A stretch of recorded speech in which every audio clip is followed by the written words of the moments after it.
ஒரு 50 ஆண்டு காலம் திமுக ஒரு திராவிட கட்சியா வளர்ந்துருக்கிறாங்க.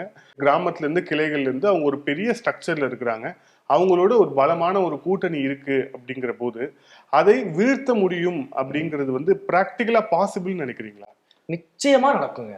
இன்றைக்கு 1977 எங்க தலைவர் சொன்னது போல எப்படி ஊழலுக்காக ஒரு ஆட்சி கலைக்கப்பட்டு புரட்சி தலைவர் எம்ஜிஆர் அவர்கள் ஒரு புதிய ஆட்சியை மலர செய்து கிட்டத்தட்ட அவர் உயிரோடு இருக்கும் காலம் வரை திமுகவுல ஆட்சி கட்டிலே வர முடியலையோ, எப்படி கேப்டன் விஜயகாந்த் அவர்கள் இன்று திராவிட கட்சியை எதிர்த்து மிகப்பெரிய அளவில் செல்வாக்கு பெற்ற ஒரு தலைவராக உருவானாரு. ஆனா அவர் முதலமைச்சராக கூடிய நேரத்தில் தான் உடல்நிலை சரியில்லாம அவரால் அதை கண்டினியூ பண்ண முடியல.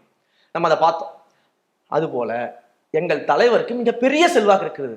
இன்றைக்கு கேப்டன் விஜயகாந்த் அவர்களை விட அன்றைக்கு எம்ஜிஆர் அவர்களுக்கு இருந்ததை விட மிகப்பெரிய அளவிலான செல்வாக்கு, மக்கள் செல்வாக்கு எங்கள் தலைவருக்கு இன்றைக்கு இருந்து கொண்டிருக்கிறது.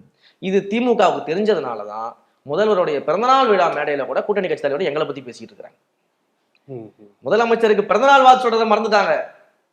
எங்களை பற்றி ஏதாவது விமர்சனம் செய்தாதான் முதல்வரே சந்தோஷப்படுவாரு அப்படின்ற நிலைமைக்கு தான் எங்களை விமர்சனம் பண்ணிட்டு இருக்கீங்க. ஆனா பேச்சுக்கு மட்டும் எங்களுடைய பிரதான எதிர்க்கட்சி அதிமுக தான் அப்படின்னு சொல்லுவாங்க. ஆனா அதிமுக பத்தி பேச மாட்டாங்க. முழுக்க முழுக்க எங்களை பத்தி தான் பேசிக்கிட்டு இருப்பாங்க.